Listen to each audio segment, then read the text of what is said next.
નમસ્કાર, સમાચાર બુલેટિનમાં આપનું સ્વાગત છે. ઉત્તર પ્રદેશ વિધાનસભા ચૂંટણીમાં પાંચમા તબક્કાનું મતદાન બપોરે 3 વાગ્યા સુધીમાં 49.43% પહોંચ્યાના અહેવાલ છે.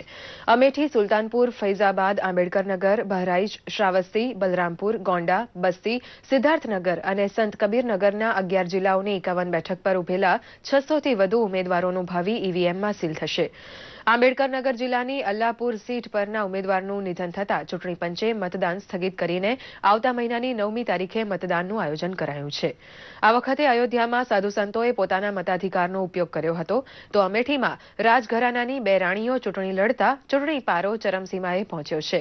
તો બીજી તરફ સમાજવાદી પાર્ટી અને કોંગ્રેસ પાર્ટીમાં ગઠબંધન છતાં બંને પાર્ટીએ બહરાઇચમાં પોતપોતાના ઉમેદવારો ઉતારતા ચૂંટણીનો માહોલ ગરમાયો છે. બહુજન સમાજવાદી પાર્ટીએ તમામ 51 સીટો પર પોતાના ઉમેદવારોને મેદાનમાં ઉતાર્યા છે, જ્યારે ભાજપ 50 સીટ પર ચૂંટણી લડી રહી છે. ભાજપે 1 સીટ પોતાના સાથી અપના દળ માટે છોડી છે.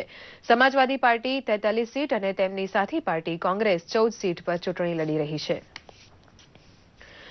ઉત્તર પ્રદેશમાં છઠ્ઠા તબક્કાના મતદાન માટે પ્રધાનમંત્રીએ આજે મઉમાં જનસભાને સંબોધી હતી. તેમણે જણાવ્યું હતું કે ઉત્તર પ્રદેશમાં ભારતીય જનતા પાર્ટીની સરકાર બનશે.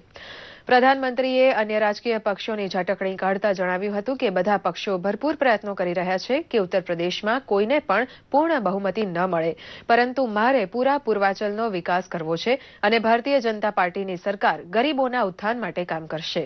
આ પ્રસંગે પ્રધાનમંત્રીએ જનતાને વિશ્વાસ અપાવ્યો હતો કે ઉત્તર પ્રદેશનો વિકાસ કરવો હોય તો ભાજપની સરકાર બનાવવી અનિવાર્ય છે અને હું ગરીબો પાસેથી લૂંટાયેલું ધન ગરીબોને સોંપીને જ રહીશ. સોવરીન ગોલ્ડ બોન્ડની ચોથી સિરીઝમાં રોકાણ માટેની અરજીનો સ્વીકાર કરવાનું કામ આજથી શરૂ થયું છે, જે 3જી માર્ચ સુધી ચાલશે, જ્યારે ગોલ્ડ બોન્ડ ઇસ્યુ કરવાની તારીખ 17મી માર્ચ રહેશે. ડિજિટલ પેમેન્ટને ઉત્તેજન આપવા માટે સોવરીન ગોલ્ડ બોન્ડની ખરીદીમાં રોકડા રૂપિયાનો સ્વીકાર માત્ર 20,000 સુધી જ કરાશે. દેશમાંથી સોનાની આયાત ઘટાડવા અને ચાલુ ખાતાની ખાધ પર કાબુ મેળવવા આ સ્કીમની ઘોષણા 2015 વર્ષના ઓક્ટોબર મહિનામાં કરાઈ હતી. સોવરીન ગોલ્ડ બોન્ડની સ્કીમ અંતર્ગત વધુમાં વધુ 500 ગ્રામ અને ઓછામાં ઓછા 1 ગ્રામ સોનાના મૂલ્યની બોન્ડની ખરીદી થઈ શકશે. Stock holding corporation of India, bank તથા પોસ્ટ ઓફિસ મારફતે અરજીદાતા ખરીદીનો પ્રસ્તાવ મૂકી શકે છે. 8 વર્ષનો લોક ઇન પીરિયડ ધરાવતા આ સોવરીન ગોલ્ડ બોન્ડને 5 વર્ષ બાદ વત્તા ઓછા ડિસ્કાઉન્ટ સાથે વેચી શકાય તેવો વિકલ્પ પણ રહેશે. રાજકોટ અને ભાવનગરમાંથી ઝડપાયેલા આઈએસઆઈએસના બંને સંદિગ્ધ એજન્ટોને કોર્ટમાં રજૂ કરવામાં આવ્યા હતા, જ્યાં કોર્ટે તેમના 10મી માર્ચ સુધીના રિમાન્ડ મંજૂર કર્યા છે. કોર્ટ સમક્ષ આ બંને આતંકીઓએ પોતાના ઇરાદાની કબૂલાત કરી હતી. આગામી સમયમાં એટીએસ દ્વારા બંનેની સઘન પૂછપરછ કરવામાં આવશે અને ક્યાંથી ગન પાવડર અને બોમ્બ બનાવવાની સામગ્રી લાવ્યા હતા, આઈએસઆઈએસના કયા ફ્રી હેન્ડલર સાથે સંપર્કમાં હતા, કેટલા સમયથી સિરિયલના સંપર્કમાં હતા અને બોમ્બ બનાવવાની કોઈ ટ્રેનિંગ મેળવી છે કે કેમ, તે તમામ મુદ્દે તપાસ હાથ ધરાશે. નોંધનીય છે કે આરોપી વસીમ અને નઈમ બંને રાજકોટના રહેવાસી છે અને બંને સગા ભાઈઓ છે.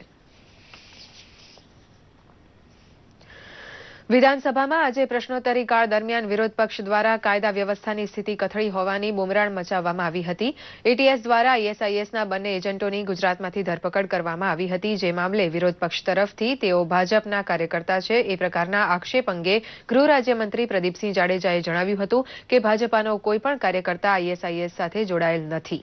ભૂતકાળમાં કોંગ્રેસ મતોની તુષ્ટિકરણની રાજનીતિને કારણે આતંકવાદી પર પગલાં નહોતી લઈ શકતી, તેથી કોંગ્રેસને આતંકવાદી કૃત્યો સામે ભારતીય જનતા પાર્ટીએ લીધેલા પગલાં અંગે કશું કહેવાનો અધિકાર નથી.